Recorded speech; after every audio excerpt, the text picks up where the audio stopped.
Alright, I'll continue on the story of Thiru JnanaSambhandar. In the 63 Leelas of Shiva, please understand, 64 Leelas are described, but one Leela is presence, no action. That is why I am saying 63 Leelas. 63 are only actions. The word Leela can be attributed only to action, not for presence. So in that 64, one is presence, no action. 63 are action. In that 63, you will be surprised. The Leela done by Thiru JnanaSambhandar, winning the Jain preachers through the fire test and water test, is also added. Please understand. This means JnanaSambhandar was directly respected and accepted as Shiva's incarnation. That is the reason, even though this Leela is done by Thiru JnanaSambhandar, it is added in the Leelas of Shiva. Please understand, all other Leelas, Shiva directly comes down and executes the Leela.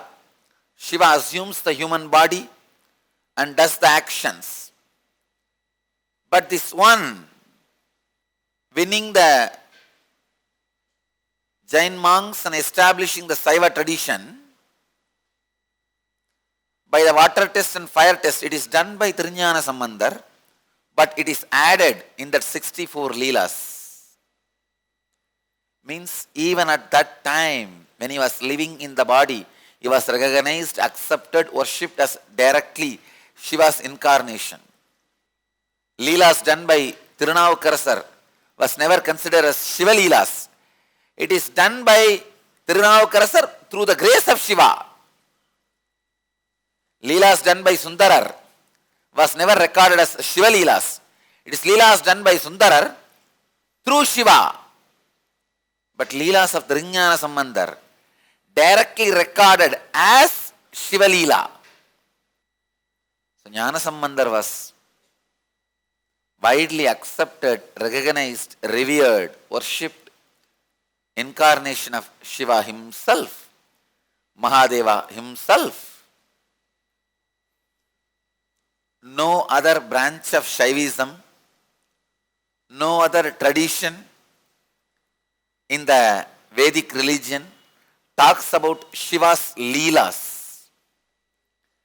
Shiva was always considered to be the frozen Himalaya, frozen Kailash.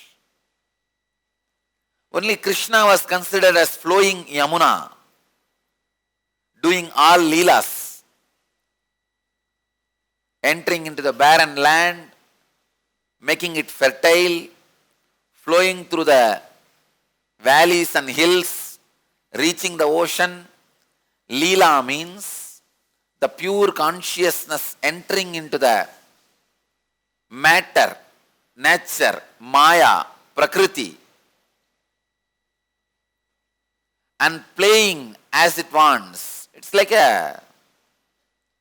have already completed PhD, but you casually enter the first standards class and you just do any mathematics given in the first standard book and any syllabus given in the first standard book.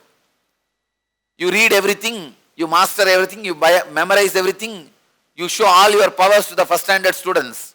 What will that poor fellows do? Leela is like that. The ultimate enters into the lowest possible existence and plays with all the powers. So naturally, what will all the first class students do? They will all clap. Oh, see this student, see this student. He knows everything written in our book. Hey, this fellow only can write like this many books. Oh, he will not know whatever is written in the book.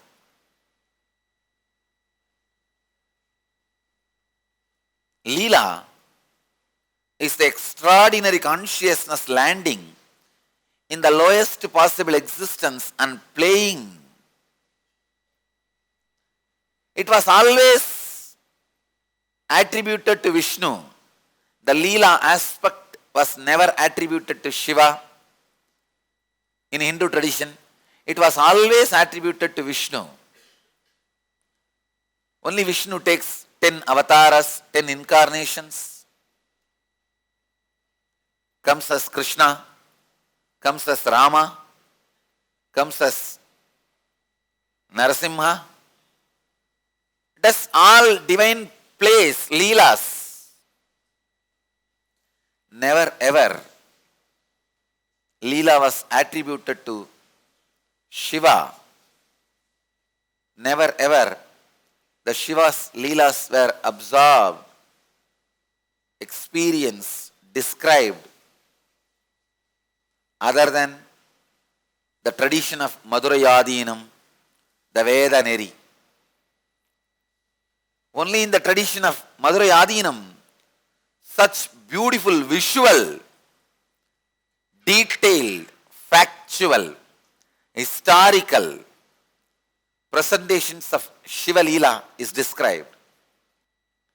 Shiva assuming the body of lower frequencies like human body, pig body, so many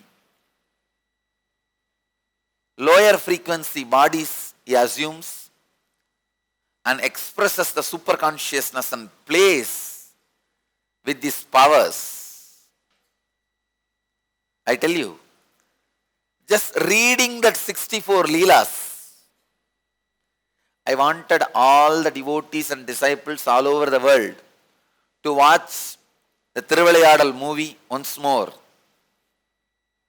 Only 4 Leelas are described in that movie. I am not saying whatever is shown in the movie exactly factual. It is not completely factual. The Dharmi is shown like a comedian in the movie, but he is really a great devotee. He is not a comedian. He is a highly devoted, dedicated disciple of Mahadeva, Shiva. He only wanted little bit of money to perform his religious rite. Please understand, in those days, only if you are married, you will be allowed to touch the temple deity and worship. You can't worship the temple deity if you are not married. Even now, in Chidambaram, the Dikshitas, if they have to touch the main deity and worship, they need to receive an initiation which will be given only after marriage. So before marriage, you will not be allowed to touch the main deity and worship. That is why among the Dikshitas, even now the child marriage is common. By the age of 12, 13, even men get married. Because if you don't get married, you can't receive that initiation and do the puja directly. So this Dharmi, he was supposed to be initiated. He need to start the puja directly. Before that, he has to get married. So for that marriage, he did not have money. That is why he was asking Shiva to support him with a little bit of money. Only then the whole Leela started. Anyhow, even if there are 1 or 2 factual errors, overall the movie presents a beautiful view of Shiva's Leelas. When I was reading the 64 Leelas, continuously I am reading, whenever I am finding time, among all these Leelas which I am doing, I have found little time to read those Shiva Leelas.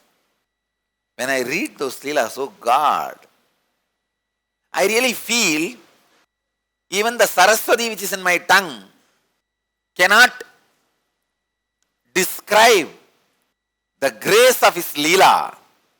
I really feel no saliva. The mouth with saliva cannot describe his pure grace. I can only try to give some few incidents. Sundareshwara, please understand, I am throwing a bomb. Sundareshwara is not Shiva. He is not Shiva as you understand. Sitting in the Himalayas, frozen in the ice, in Samadhi. No. He is Shiva and Krishna put together. Playing Leelas so casually, so beautifully. PhD student sitting in his room is not a great thing. First standard students just sitting and struggling their own way to learn the mathematics and English is not a great thing. PhD student coming to the first standard students and playing with them, showing his power and saying, tomorrow you can also do PhD, is Leela. That is Leela. Inspiring those first standard students to become PhDs is Leela.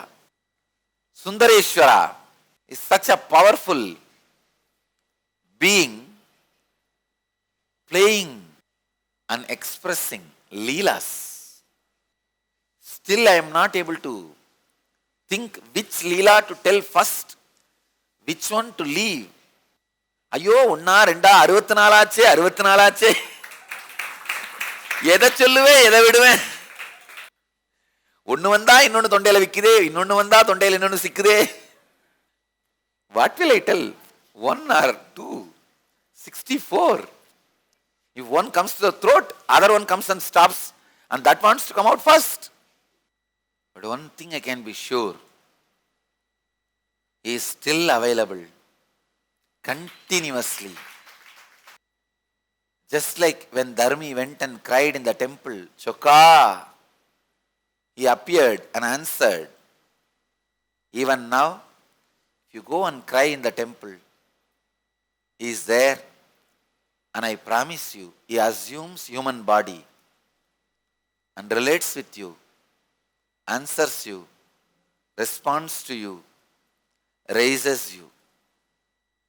I am not lying, and there is no need for me to lie. I am telling you exactly as he is, as she is. He stays in a frequency where he can immediately assume human body. When Thiru JnanaSambhandar came in the human body and did all these divine Leelas, Leelas of establishing this great religious tradition, this great spiritual tradition, every step, every inch, every word he uttered is Leela. When I remember, I am lost into this whole.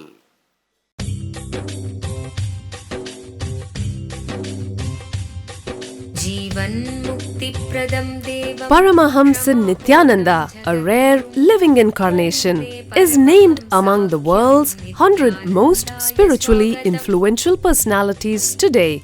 Paramahamsa Nithyananda has been placed alongside Dalai Lama, Nelson Mandela, Oprah Winfrey, Paulo Coelho and others by Mind, Body, Spirit, the world's top esoteric magazine from Watkins, London's oldest and largest bookstore. A yogi by birth, he has been expressing his power of enlightenment since birth. He has authored more than 500 books in Tamil and English. Translations of these books are available in 26 languages in Telugu, Kannada, Malayalam, Hindi, Sanskrit, Gujarati, Oriya, Bengali, Marathi, French, Malay, Polish, Portuguese, Italian, German, Danish, Spanish, Russian and Chinese. He is also an exemplary speaker with over 10,000 hours of profound life solutions through his discourses. Social services such as Annadan, free medical care, free educational services with ashrams, schools, temples, hospitals established in more than 140 places around the world, offering exceptional services. A powerful spiritual healer who has healed millions of people of diseases from migraine to cancer. A Kriya Yogi who has formulated Kriyas for physical health and mental well-being, benefiting thousands. A living master who offers practical solutions for our everyday problems. He is the founder and spiritual head of Nithyananda Dhyanapitham. A spiritual powerhouse who has revived the sacred Vedic tradition by establishing Vedic temples in places like Los Angeles, San Jose, Seattle, Toronto, Ohio, Oklahoma, Phoenix, St. Louis, Malaysia, Brazil, Paris, Guadeloupe, Dallas, New York, New Jersey, Atlanta, Calgary, Vancouver, Singapore, and places in India like Bengaluru, Hyderabad, Tiruvannamalai. A spiritual guru for 10 million followers, an incarnation who transmits the highest spiritual energy through initiation, a contemporary yogi who has revived the Vedic science of yoga worldwide through thousands of yoga centers, an adept in Ashtamahasiddhis, mystical yogic powers, who has effortlessly awakened the Kundalini of thousands and graced them with spiritual powers, a dynamic young guru who is an inspiration for thousands of youngsters, India's most watched spiritual guru online, a beacon of spiritual light who has triumphed over the forces of religious terrorism and political persecution. Paramahamsa Nithyananda is an eternal Kalpataru, blessing the world with the boons of material abundance and spiritual enlightenment. He is the 293rd Pontiff of the world's most ancient Hindu organization, Madurai Adheenam. Nithyanandaya swagatam Anandanubhavaswadam Sarvaroganivarakam Vande Papa Vinashaktam Nithyanandaya swagatam Nityamuktam Nirvikalpam Dhyanaloka Pradipakam Vande Shantamayam Bandham